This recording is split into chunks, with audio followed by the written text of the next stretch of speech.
What's going on, Packer fans? Welcome into an all-new episode of the Pack a Day podcast. I'm your host, Andy Herman. You can follow me on Twitter at Andy Herman NFL. Thank you so much for being here today. A really fun episode lined up today. What we're going to be discussing is potential Packers free agent targets going into this free agency period. Now, we're a little bit away. March is free agency, but it is going to be here before you know it. So let's get to know some of the top free agents that Green Bay could be targeting in this upcoming free agency class. I have 13 players in total that I want to go over, broken up into 3 different tiers of players. But before we get there, we have to sort of look at what is Green Bay potentially looking for. I think the first thing, and you'll notice this throughout my list today, is that you really don't want anyone that much older than like 26 years old. You're looking for those 25, 26-year-olds. I have 2 27-year-olds on my list, 1 28-year-old, but you have a young team. You have a young core. And I still think while you are very much competing in 2024, the Packers definitely went out and changed the calculus in 2023 with what they were able to accomplish with their draft class in 2023, just coming up huge with Jordan Love becoming the freaking guy. The goalposts have moved. So this is definitely changed and you're definitely trying to compete, but I still think you're sort of looking long-term. You're opening a window. You're not just looking for a all-in right now sort of moment. And because of that, you don't just want to bring in any player. You're not looking necessarily for a 1-year deal with a 30-something guy. You're looking probably for a 3, 4, 5-year deal with somebody, like I said, who's a little bit younger, and that can help you not only now, but in 2025, 26, and maybe even 2027 as you open up this window over the course of the next few seasons. So younger, definitely better. And that's just a general rule of thumb when you get to free agency. You're going to see different tiers of players based on who still is in their prime and is ready to maybe break out, or guys that are still sort of hanging on and still really good players, but they're probably only going to help you maybe for a year or two. Obviously, we're looking at positions of need for Green Bay. Running back, off-ball linebacker. There's actually no corners on my list. I think Green Bay is going to have to attack that during the draft. Just the corners that are available, probably either a little bit overpriced or don't exactly fit what Green Bay needs. So I'm not actually looking at too many corners here, but safety, off-ball linebacker, running back were the big 3 that I'm going to be targeting in free agency. I think depth on the offensive line, running back to some extent, corner are going to be ones that Green Bay is going to have to look aggressively in the draft. It's just really hard, especially at corner and corners in offensive line, to find really quality players that you don't have to pay just an insane amount to try to get them to come to your team. So I don't necessarily see those 2 as being big targets in free agency, but rather more draft related improvements is what I would expect. Again, corner and offensive line there. I do think they're going to have some money to play around with, meaning if they want to make a little bit of a splash, I think they could do so. I think you're probably looking at maybe like a tier 2 free agent or maybe a couple tier 3 free agents, and then they can sign as many like Jonathan Owens or Rudy Fords of the world that you want. You can bring in as many, vet minimum sort of guys that you want. But if you want to make a legitimate splash, you're probably looking in that tier 2 or tier 3 range. I'm going to go over one tier 1 player that I think they could potentially look at. I don't think it's super likely, but that's probably what they're looking at. I think one thing that you have to think about a little bit though, and somebody actually brought this up it was a happy hour, a members only chat, something like that I did recently. Green Bay is probably not going to get very many comp picks off of their free agency class this year. They could maybe get a few late round picks for a John Runyon Jr. if he leaves in free agency, a Yosh Nijman, maybe a Keyshawn Nixon. But it's not like they have somebody that's going to get a huge deal that could garner like a 3rd, 4th, or probably even a 5th round pick based on the contract that they're going to sign. It would probably be late 6th and late 7th round picks at the very best. So if they do want to sign maybe a couple free agents, they could potentially look at maybe moving some money back to open up some money now so that they can spend big in free agency now and not have to worry about it really affecting their comp formula too much, because they're probably not going to get very much in comp pick compensation anyway, based on who's leaving in free agency. I still would go into this free agency period expecting not a whole lot.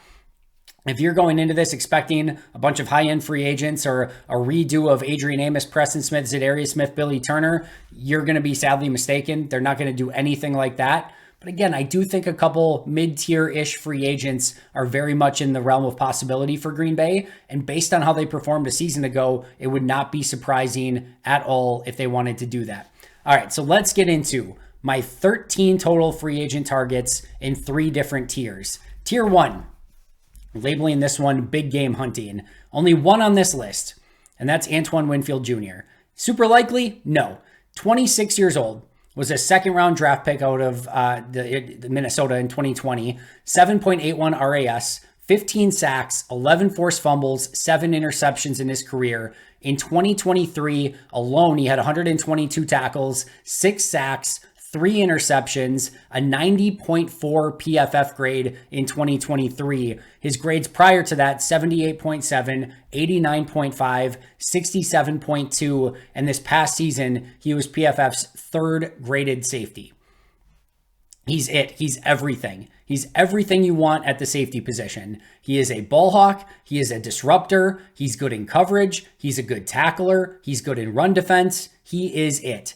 He would immediately come in and change this Packers defense. There is no way around it. You are going from bottom tier safeties to one of the single best safeties in football and one of the best playmakers, in my opinion, in football. And I don't even think Winfield, as good as he is and as much credit as he gets, I still don't think he necessarily gets the credit that he deserves.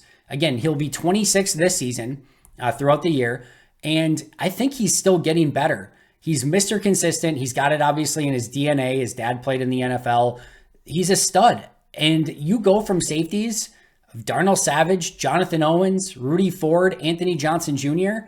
to Antoine Winfield Jr., your defense increases exponentially on the back end. And safeties are one of those really interesting things where sometimes it's hard to spend a huge ton of money on safety. And the reason being is you will go and watch tape sometime of defense. You might go 7-8 plays in a row at different times of the game where the safety is like not even involved in the play. It's not always necessarily a tier 1 position, but my goodness, when players are in positions and you need them to be a really good player, safety matters a lot. Ask Darnell Savage as he tried to tackle Christian McCaffrey in the open field in the divisional round game, which led to a 39-yard touchdown.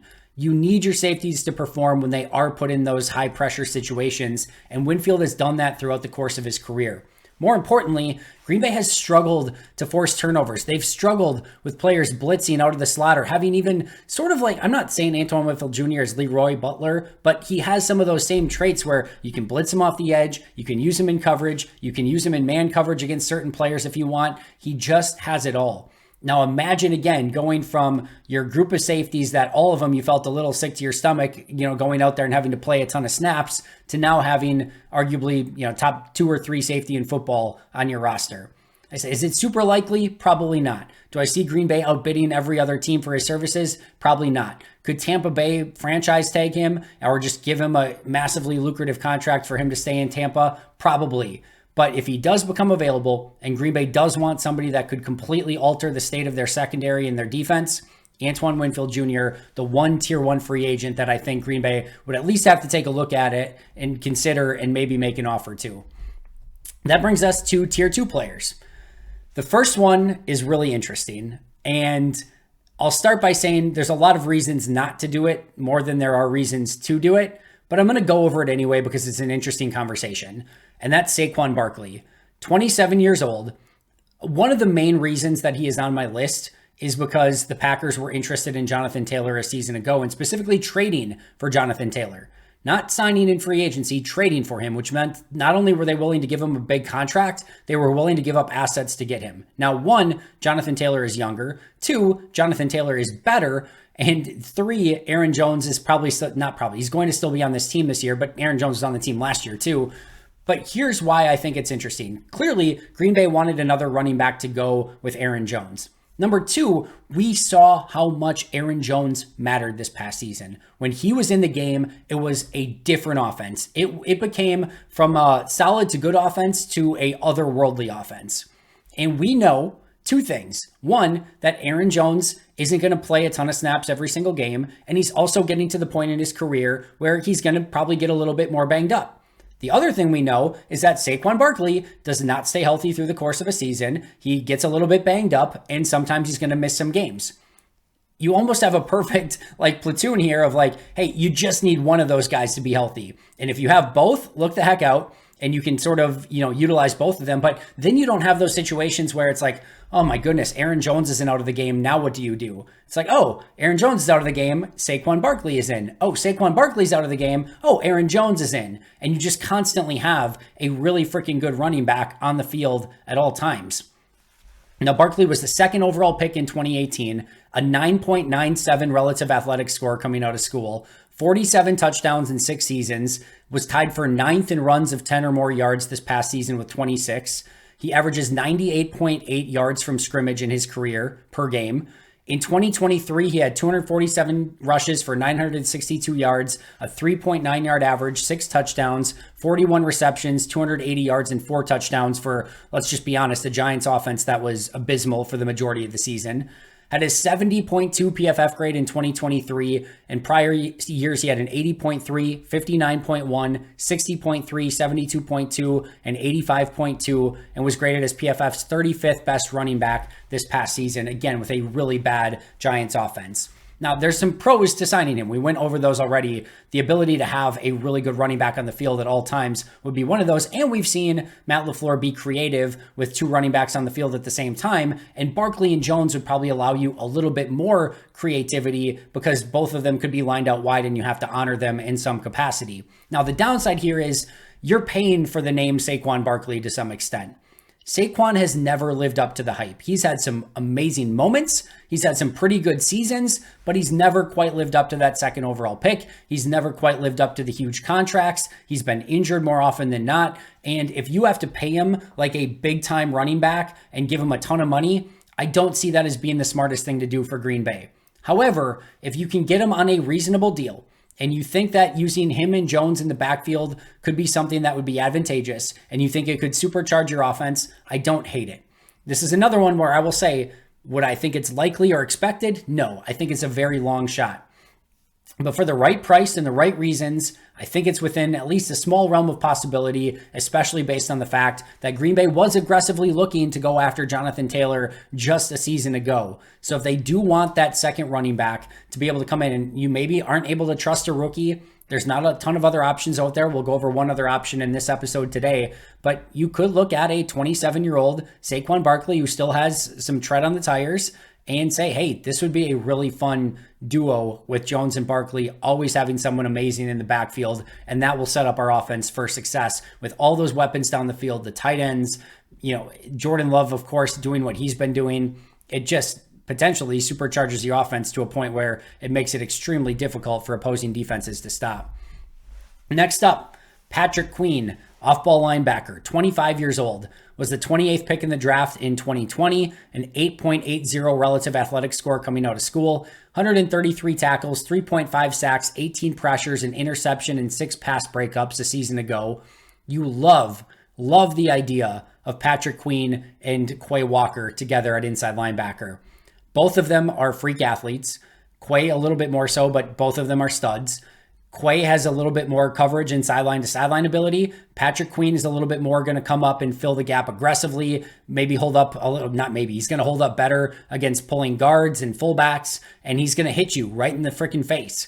And he is a perfect complement to Quay Walker. They would make one of the best inside linebacker duos in the NFL, in my opinion. He's coming off the best season of his career, was a second team All-Pro, had a 73.0 grade from PFF in 2023.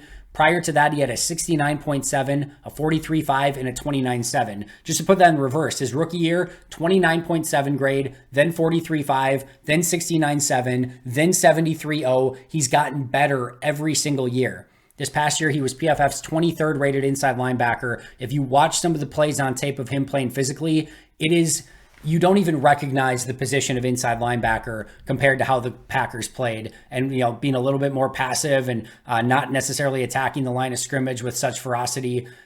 Patrick Queen plays that way.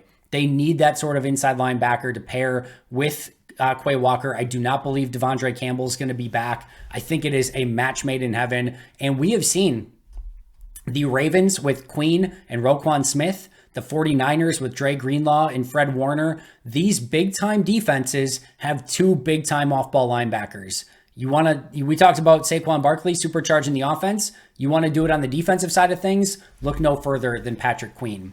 All right, next up, Xavier Mckenna, safety, 26 years old from the New York Giants, was the 36th pick in the 2020 draft, a 5.82 RAS coming out of school, has 9 interceptions in 4 seasons. He is a do-it-all safety, would be a perfect fit as the primary safety in Green Bay. Can, again, not too dissimilar to Antoine Winfield, although Winfield just does it better. Can do a little bit of everything, can cover, can play too deep, can play a little single high, can match up with some tight ends. In 2023, he had 116 tackles, 3 interceptions, 11 PDFs, 1 forced fumble, a half sack, had an 87.8 grade from PFF in 2023. Prior to that, a 61.2, a 75.4, and a 70.0. And this past season was PFF's 4th graded safety. He's going to come cheaper than an Antoine Winfield Jr. was, not by much. Expect him to get paid. But I do think that signing a player like that would be within Green Bay's reach. And he would, again, very similarly to Antoine Winfield Jr., completely change the trajectory of that secondary, going from players that were fringe starters at best to a top 5 safety in the league. Next up, a Mike Wall and Andy Herman favorite, Frankie Luvu, 27 years old, linebacker from the Carolina Panthers. He was an undrafted free agent in 2018 coming out of that draft. Only a 3.91 relative athletic score coming out of school. Not exactly Goody's cup of tea, although he is willing to take a little bit more of a risk with those after they've established themselves in the league. He is an insane, hard-hitting inside linebacker, would be a really fun complement to Quay Walker. Quay's your coverage guy. Frankie Luvu's your intimidator, your blitzer, your run game defender. Can do a little bit of that, not as good in coverage, so you might need to get him off the field in some more obvious passing situations, or just use him as a blitzer. He's arguably the best blitzing linebacker in all of football. This past season, he had 125 tackles, 5.5 sacks, 2 forced fumbles, 11 quarterback hits, would add a violence and intensity to the off-ball linebacker room that they desperately need, and just to the defense that they desperately need. As mentioned, he's one of the best blitzing inside linebackers in the league, if not the best. Had a 78.5 PFF grade in 2023. Prior to that, 74.8, 84.8, 64.1, 48.1, and 60.2. And this past season, he was PFF's 12th graded inside linebacker. Next up, Cameron Curl, safety out of the Washington Commanders, 25 years old. 7th round draft pick out of the 2020 draft, a 7.43 relative athletic score coming out of school. Another do-it-all safety. This, to me, is almost a knockoff of Adrian Amos. If you want a safety who can do everything well, always be in the right spot, tackle everyone, cover everyone, be exactly where we're supposed to be, take the right angle to the football, but seemingly never be able to come up with the big play, no picks, no pick sixes, no sacks, no forced fumbles, no fumble recoveries, just almost like allergic to big plays, but constantly doing everything right, he is a Adrian Amos clone. 7.43, again, RAS coming out of school. One of the most underrated players in the league, in my opinion, is under the radar because he played for a terrible Washington team for so many years. He's a plus in coverage. He's a plus as a run defender. In 2023, had 115 tackles, 3 tackles for loss, no interceptions, 1 forced fumble, 1 sack. Like I said, almost an Adrian Amos clone. Had a 66.6 grade in 2023. Prior to that, he had an 82.9 in 2022, 69.4 before that, and 68.4 before that. He was the 49th graded safety in 2023, but he was PFF's 2nd graded safety in 2022. A really interesting option to keep an eye on. Next is Gino Stone, 25 years old, Baltimore Ravens safety, 7th round pick in the 2020 draft as well. Only a 3.72 relative athletic score coming out of college. 84.9 coverage grade by PFF. That is his superpower. He is great in coverage, had 7 interceptions just this past year. Not in his career, just this past year. Led the NFL. Although he is a bit of a liability as a tackler. He missed almost 20% of his tackles, 1 out of every 5 tackles in 2023, which, spoiler, is not great. He, however, would be immediately, in my opinion, Green Bay's best safety. They would have to utilize him in very specific ways and make sure that he works on his tackling. He is only 25. He's out of Iowa. You'd expect him to maybe be a little bit better. Maybe he just had an off year tackling, and maybe that's something that he can work on, but it is definitely a little bit of a concern. In 2023, had 68 tackles, 7 interceptions, 9 pass breakups, a 72.2 grade this past year. Before that, had a 71.4, a 61.4, and a 60.0, though I think he only played 2 snaps that year. In this past season, he was PFF's 25th graded safety. Ball hawking coverage, great. Run defense, tackling, not as great, but I still think he would be a pretty significant upgrade at safety for Green Bay.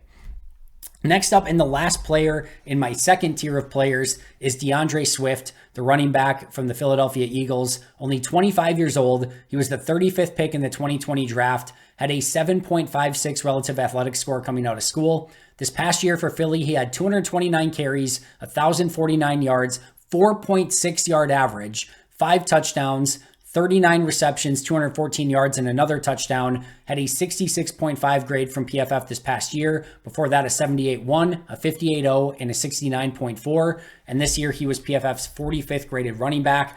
I do believe he'd be a very nice complement to Aaron Jones. Once again, you'd be almost guaranteed to have a really good running back in your backfield at all times. He is just going to be 25 this year, so not a ton of wear and tear. A lot of time in Detroit when he was there, he split carries with a bunch of other running backs, so it's not like he has, been 400 carries a year or anything like that. He had and arguably, I know it wasn't PFF's best, but in my opinion, at his best season of his career as more of a primary back in Philly, and showed that he could handle the workload. I like the pairing of him and Aaron Jones, and I don't think he would break the bank. So that would be an interesting backup running back option to Aaron Jones in free agency. Now we're going to go over the rest a little bit more lightning round style, but the rest are my third tier free agents that I think Green Bay could target. First up is Julian Blackman, safety from the Indianapolis Colts. He is 26 years old this season, pick 85 in the 2020 draft. He's more of a box safety. I think he could play a little bit more too high if you needed him to. If you need him to play a ton of single high, that's just not going to be his cup of tea. Has 7 career interceptions, 2 forced fumbles, 1 sack. This past season, he had 88 tackles, 4 picks, 8 passes defended, a 68.3 grade in 2023. Prior to that, 62.3, 60.7, 59.4. And this past year, he was PFF's 37th graded safety. Not sexy, just a solid overall safety that you can put back there, have confidence in. Another one of those that's probably not going to come up with a ton of big plays, although again, he did have 4 picks this past season. Next up, Blake Cashman, linebacker for the Texans, the oldest player on my list, 28 years old this season. He will be 28, I should say. Pick 157 out of the 2019 draft, a 9.51 relative athletic score coming out of school, had 8 tackles for loss in 2023, a 79.7 coverage grade from PFF, and had a top 15 tackle rate per PFF. The past 2 years, he had 19 pressures, 5 sacks, 5 hits on just 94 pass rush snaps per PFF. So they didn't utilize him as a blitzer as a ton, but when they did, he had a ton of success doing it. He's a solid linebacker in all phases, run defense, tackling, pass defense, playmaking, does everything well. I think he's a beautiful, complement to Quay Walker. Quay being, again, sort of your boomer bust highlight level, but also not always maybe in the right spot, and just getting somebody next to him that has the experience and just the all over solid play like Blake Cashman, I think would make a ton of sense. Had an 82.1 grade this past year, had a 54, 29.1, and 64.6 grade prior to that, but never really played in those seasons. This was really his first time to get to shine and really play a ton of snaps at inside linebacker, and he responded with an 82.1 grade and was PFF's 7th graded inside linebacker this year.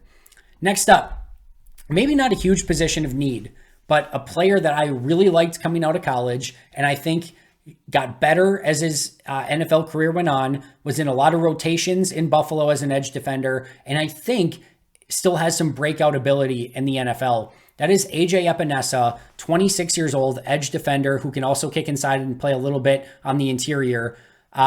Pick 54 in the 2020 draft, a 4.06 relative athletic score. Again, you can play him on the edge, you can play him on the interior. I feel like he's a breakout player waiting to happen. The Kingsley Enagbare injury does make it that you maybe could use one extra, edge defender. And I think the ability for him to kick inside gives him the versatility that you'd be maybe willing to take a little bit more of a chance on a player who can help you in multiple different facets. I think you'd give Green Bay much needed depth, both on the edge and on the defensive line. In 2023, he had 6.5 sacks, the most of his career, 20 tackles, 7 tackles for loss, 10 QB hits, 8 pass knockdowns, 1 forced fumble, and 2 interceptions. I think one of those was a pick 6, if I remember correctly, against Washington. 75.8 PFF grade in 2023. Prior to that, 57.1, 65.2, and 61.5. He was PFF's 31st best edge defender. Like that is if you're in the top 32, that means you're a number one edge defender on some team. I'm not saying he's great. I'm not saying that you want to sign him to this huge deal to make him a top tier edge defender. But man, if you can get him as a rotational guy at edge and defensive line, I think he is somebody that can bring a lot more to the table than he gets credit for, and would be somebody that I'd be willing to invest a little money on to see if he can pay off some of the traits that he had coming out of college. And I think, like I said, 6.5 sacks this past year. He's willing. I think he's willing and able to do more than what he did in Buffalo. Tyrell Dodson, off-ball linebacker for the Bills, 26 years old, undrafted free agent from the 2019 draft class, had a 6.55 relative athletic score, started in 10 games this past season, had 74 tackles, 2.5 sacks, 8 tackles for loss, no interceptions, 1 forced fumble, had a 90.2 PFF grade this past year. Prior to that, 48.4, 58.8, and 52.3 in very limited snaps. He ended up as PFF's second graded off-ball linebacker. So this is a player who burst on the scene this past year, made an impact, and now is probably going to get paid. Would he be a target for Green Bay? Maybe. Could he team with Quay Walker? Yeah, I really think so. He'd be an interesting target. I'd be very interested to know what he's going to get on the open market. How do teams view him after kind of a breakout end of the season after not really doing much the 3 years prior? But he's a very interesting option at off-ball linebacker.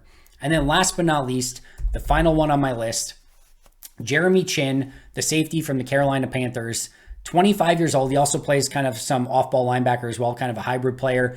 Pick 64 from the 2020 draft, had a 10.0 relative athletic score. He is a freak of freaks at safety. Second in defensive rookie of the year voting in 2022 for the AP. Like, he was a stud his rookie season. However, he only started 8 games this year. 30 tackles, 2 tackles for loss, no picks, 1 sack, 1 pass breakup, only a 57.7 grade per PFF. Prior to that, a 54.9, a 71.4, and a 59.0.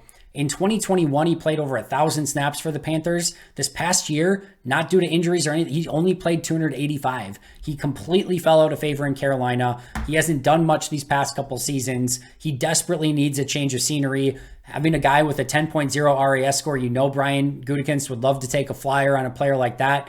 He did not qualify for enough snaps for PFF this year, but had he qualified, he would have been PFF's 80th graded safety this past season, which of course is not a starting caliber safety. That would be more of your flyer, take a chance on a guy, low tier free agent that you're willing to see if maybe you can get him back to playing like kind of more how he did his first couple years in the league. But you don't want to rely upon that either. But I think he could, progress as a really nice special teams player, if nothing else. But again, that one is a little bit more of a flyer moving forward. Overall, my list of players: Antoine Winfield Jr., Saquon Barkley, Patrick Queen, Xavier Mckenna, Frankie Luvu, Cameron Curl, Gino Stone, DeAndre Swift, Julian Blackman, Blake Cashman, AJ Epinesa, Tyrell Dodson, and Jeremy Chinn. That is going to do it for me today. Thank you so much for joining me. I'll be right back here tomorrow with an all-new episode. Shout out to our All-Pro and Hall of Fame members: Most Hated Minnesotan, PJ Wynn, John Wild, Shea Bradad, Brandon Paletta, Jennifer Wright, Boomhandle, Donald Lee, Lori Lord, Baby QB, and David McCluskey. Appreciate you guys a ton. I'll see you tomorrow. But until next time, and as always, go Pack Go.